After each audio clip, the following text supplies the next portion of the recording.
পহেলা বৈশাখ বাংলা সনের প্রথম দিন বা বাংলা নববর্ষ। অনেকেই একে হাজার বছরের সংস্কৃতি হিসেবে উল্লেখ করে। আসলেই কি বাংলা নববর্ষ উদযাপন হাজার বছরের পুরনো? কিভাবে বাংলা বছর গণনা শুরু হয়েছিল তা জানব এই পর্বে। শুরু করার আগে আমাদের চ্যানেল সাবস্ক্রাইব করুন এবং বেল আইকনটিতে ক্লিক করুন।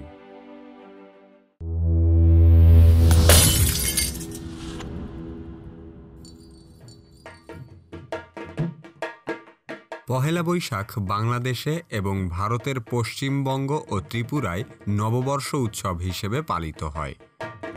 এটি বিশ্বব্যাপী বাঙালিদের একটি সর্বজনীন লোক উৎসব হিসেবে বিবেচিত। অতীতে বাংলা নববর্ষ ছিল প্রধানত কৃষি নির্ভর ও অর্থনীতির সাথে সম্পৃক্ত।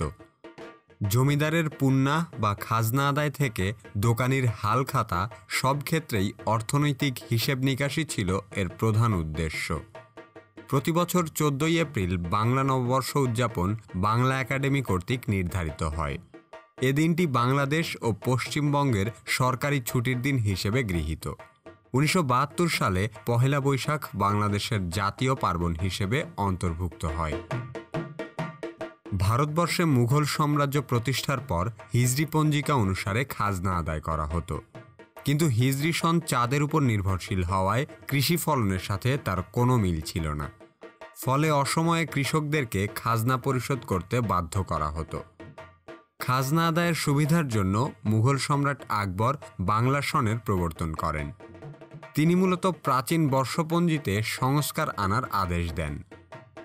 সম্রাটের আদেশ মতে তৎকালীন বাংলার বিখ্যাত জ্যোতির্বিজ্ঞানী ও চিন্তাবিদ ফতেউল্লাহ সিরাজি সৌরসন এবং আরবি সনের উপর ভিত্তি করে নতুন বাংলা সনের নিয়ম তৈরি করেন। 993 হিজরির 8ই রবিউল আউয়াল বা 1584 খ্রিস্টাব্দের 10ই মার্চ থেকে বাংলা সন গণনা শুরু হয়। তবে এই গণনা পদ্ধতি কার্যকর করা হয় সম্রাট আকবরের সিংহাসন আরোহণের বছর 963 হিজরি বা 1556 সালের 5ই নভেম্বর থেকে। সে সময় 963 চন্দ্র সনকে 963 বাংলা সৌরসনে রূপান্তরের মধ্য দিয়ে বাংলা বর্ষপঞ্জির যাত্রা শুরু হয়। অর্থাৎ বাংলা বছর গণনা 1 থেকে শুরু হয়নি, শুরু হয়েছে 963 থেকে। সে হিসেবে বাংলা বর্ষপঞ্জির বয়স মাত্র 462 বছর। প্রথমে এই সনের নাম ছিল ফসলি সন, পরবর্তীতে বঙ্গাব্দ বা বাংলা বর্ষ নামে পরিচিত হয়। ফতেউল্লাহ সিরাজির বাংলা সাল প্রবর্তনের ভিত্তি ছিল হিন্দু সৌর পঞ্জিকা এবং সে পঞ্জিকার নাম ছিল শকবর্ষপঞ্জি বা শকাব্দ। সে পঞ্জিকা অনুসারে বাংলা 12 মাস অনেককাল আগে থেকেই প্রচলিত ছিল। শকবর্ষপঞ্জির প্রথম মাস ছিল চৈত্র মাস। 963 হিজরিতে চন্দ্রসনের প্রথম মাস মহররম ছিল বাংলা বৈশাখ মাসে। তাই তখন থেকে বৈশাখকেই বাংলা বছরের প্রথম মাস হিসেবে গণনা করা শুরু হয়।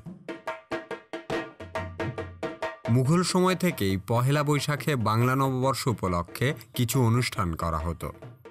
তখন প্রজারা বাংলা চৈত্র মাসের শেষ দিনের মধ্যে সকল খাজনা, মাসুল ও শুল্ক পরিশোধ করতে বাধ্য থাকত।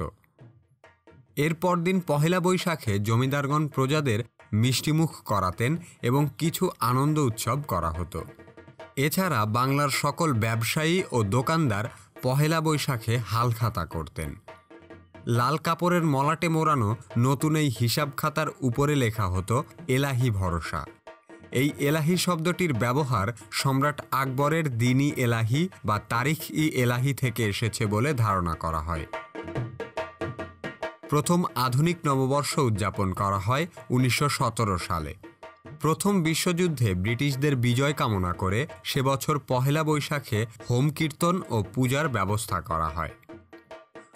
বর্তমান পহেলা বৈশাখ উদযাপনের জনপ্রিয় ধরনটি এসেছে মূলত এক রাজনৈতিক ও সাংস্কৃতিক আন্দোলনের মধ্য দিয়ে। তৎকালীন আইয়ুব সরকারের আমলে পাকিস্তানে রবীন্দ্রসঙ্গীত চর্চা নিষিদ্ধ করা হয়। বাঙালি সংস্কৃতি চর্চা বিরোধিতার প্রতিবাদ স্বরূপ ছায়ানট 1965 সালের 14 এপ্রিল রমনার বটমূলে বিশ্বকবি রবীন্দ্রনাথ ঠাকুরের এসো হে বৈশাখ এসো এসো গানটি দিয়ে সর্বপ্রথম শহুরে বর্ষবরণের যাত্রা শুরু করে। এ স্থানটি রমনার বটমূল হিসেবে পরিচিত হলেও প্রকৃতপক্ষে যে গাছের ছায়ায় মঞ্চ তৈরি করা হয় সেটি বটগাছ নয়, একটি অশ্বত্থ গাছ। ঢাকা বিশ্ববিদ্যালয়ের চারুকলা ইনস্টিটিউটের উদ্যোগে প্রতি বছর পহেলা বৈশাখে ঢাকা শহরে মঙ্গল শোভাযাত্রার আয়োজন করা হয় 1989 সাল থেকে।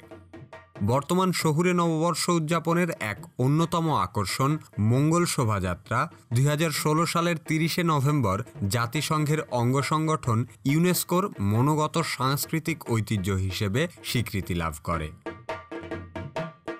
এই ভিডিওটি থেকে যদি আপনি নতুন কিছু জেনে থাকেন তাহলে অবশ্যই ভিডিওটি শেয়ার করে অন্যদেরও জানার সুযোগ করে দিন। এ ধরনের ভিডিও নিয়মিত দেখতে চাইলে আমাদের চ্যানেল সাবস্ক্রাইব করুন। নতুন ভিডিও আপলোড হওয়ার সাথে সাথে দেখতে চাইলে সাবস্ক্রাইব বাটনের পাশে বেল আইকনটিতে ক্লিক করুন।